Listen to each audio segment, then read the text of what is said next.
Hey there, and welcome to my beginner's tips and tricks guide for Loop Hero. I'm Icon, and this video will cover up all the things which are not that super obvious about the beginning of the game and how to successfully get a grip of that game.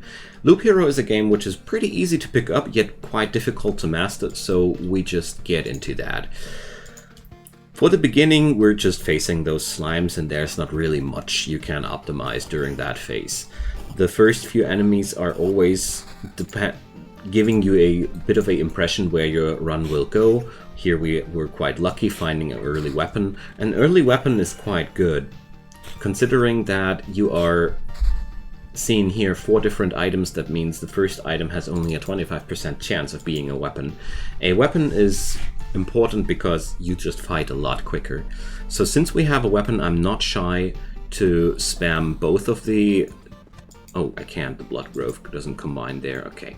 I wouldn't have minded to place down another danger zone because I have an early weapon. Here's the first thing I want to mention. If you lack a weapon during the early game, try to be careful around the threats. You don't need to pass out on all of them, but you shouldn't go too crazy with those, because if you lose too much HP, you're in trouble.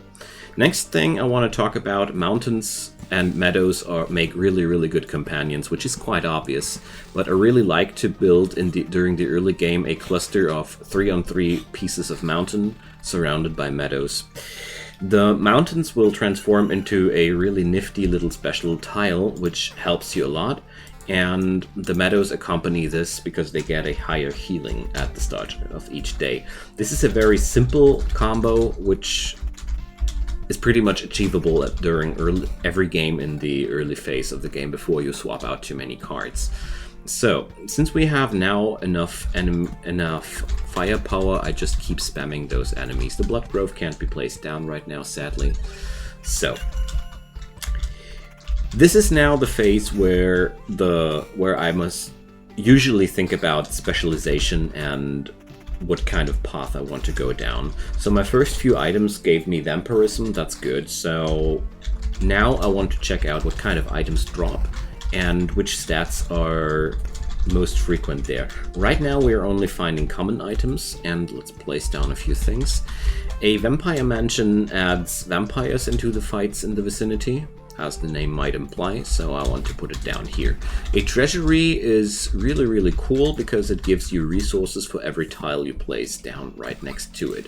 So, since we have more meadows than is good for us, we keep placing them down. Also keep in mind that you really don't need to place down every card you find.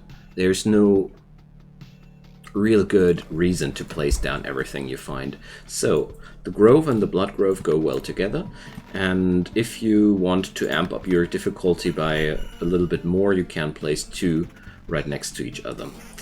So, progression in this game is made by placing down tiles. As you see here, with every tile I place down, the boss meter goes a little bit up. This means your game is kind of like revolving around the question how fast you want to go. So you can always go faster the better your gear is. So basically, my personal equation for the early game is always like, the better my weapons are, or my gear in general, the less shy I am to place down stronger threats for myself. This is something I really went quite well with, and you possibly should just try out how much pressure you can take. It's really hard to give generalistic assumptions like, if you have this kind of stat, then you can go for that, and if you have this kind of stat, then you can go for that. The game is way too complex and flexible in its details to give you such a play style. Rather, I would always try to focus into certain stats which are just dropping for you quite often. Like in this scenario here, we're right now spread up with all manner of different stats. To now achieve some sort of specialization, it would be quite good to just focus out items which are yielding higher stats of those. You can't really control that, though. That's the important part. You should never be too hell-bent on, I don't know, if you were like, during the first 3 minutes you were like, oh, I want to go for vampirism because I got 2 really good items which yielded me very good vampirism. And then what can happen is that you focus too much and too hard onto something quite certain, and then you could find a item which goes like, I don't know, a very high tiered item which has a very high bonus on, let's say, defense. And then you find 2 mid-tiered items with very high defense bonuses as well, but both without vampirism. What can happen then is that you're focused too hard into a certain stat and you don't find the link between the pieces you get dealt out. This is a very difficult process to master, and this is where the game feels like it's easy to pick up yet difficult to master, because you always need to stay quite fluent with your decisions. Don't nail yourself down too hard to something and stay adaptive to the situation, I'd say. With the threat cards, I usually like to go for placing down something like I have here right now, like this, and if at the end of the loop my HP are still very, very high, I usually feel like I can go for more. The most deciding thing about if you can crank up the pressure harder or not is your gear. But keep in mind that the more often you go the loop, the more difficult your enemies get.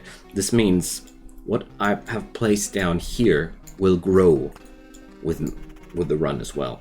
So what can happen due to that is you feel like, oh, I have no problem with that stuff, let's place down 3 or 4 more monster dens, and 2 loops later the situation which was just easy to beat suddenly spirals out of control, because consider those monster levels as multiplicators of the enemy's strength, and multiplicators are sometimes behaving very, very wild.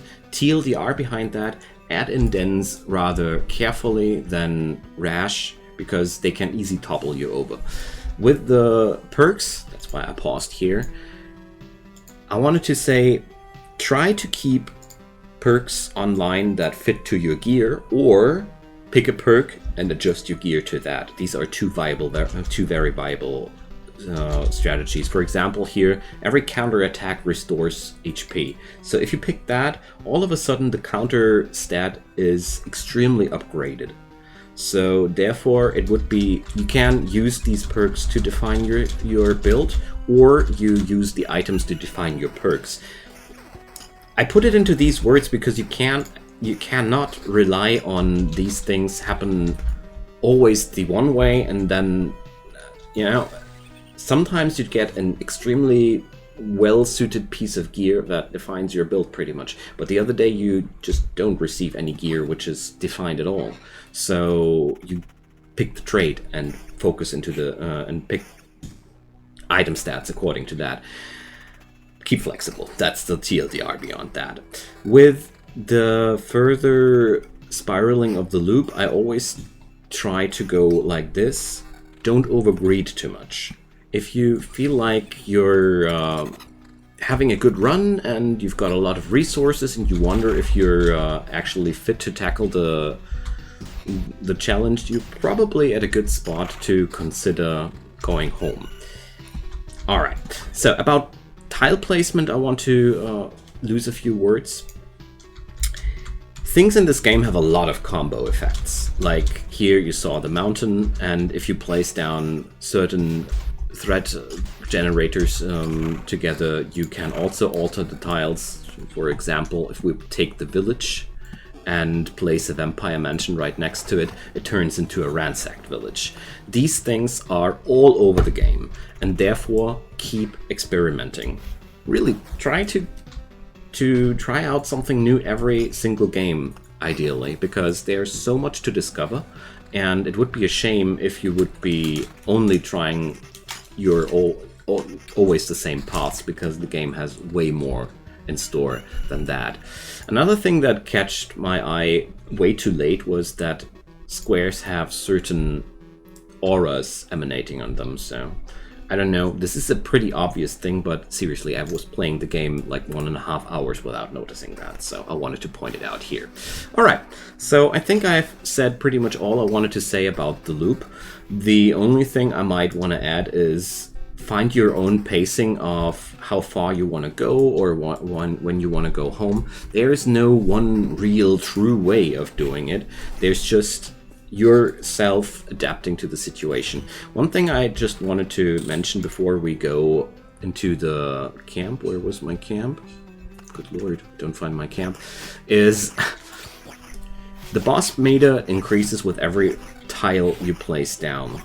This means if you're rushing towards the boss, you want to place down every tile you find.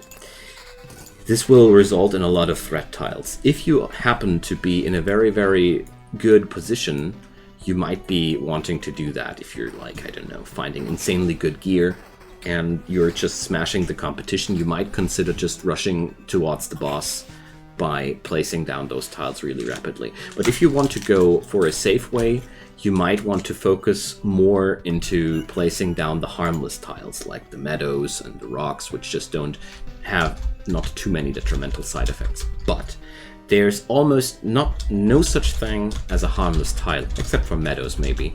Mountains create more and more goblins. Towns create bandits. And a lot of tiles which are beneficial at the first glance have a hidden side effect or drawback, which makes them always a little bit, well, not only positive to begin with. Alright, let's get out of the loop and let's talk about the construction menu a little bit more and the deck building parts of this game.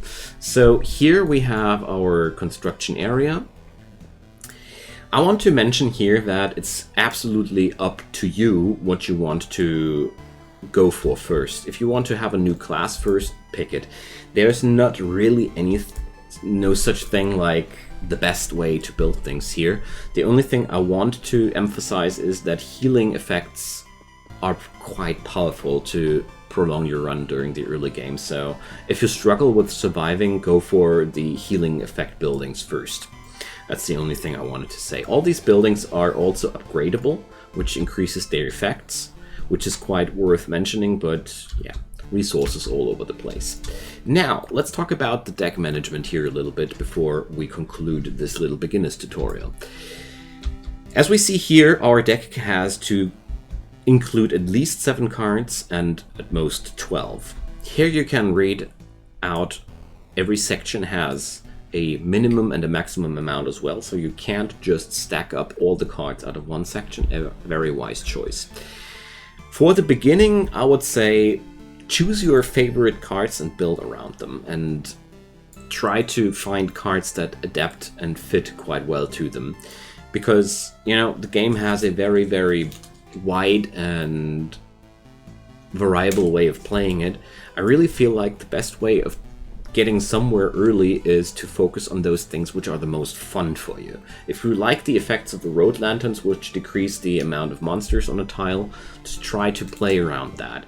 There are a lot of other different effects which can be combined like crazy with each other, but effectively you want to have a low amount of cards and a strategy that revolves around that. But before you can get there, you really need to just play it out and find your own way. So, with these tips in mind, you should be able to reach the first boss. One last tip I wanted to mention for the first boss: the Oblivion cards are really powerful against him, so you might want to stack up on a few of those. Alright, so I hope you enjoyed this little run around. Probably you already knew most of that because, well, beginner's tips are beginner's tips, but I hope this was somewhat helpful. Feel free to drop a comment down below if you feel like I missed out a really important information added up, or if there's any question you might want to ask, I'm gladly answering. Also, a like on that video helps a lot, or even a subscription to the channel if you want to. Stay tuned for more content based around games like these. I hope you had a nice time, and see you soon. Bye bye.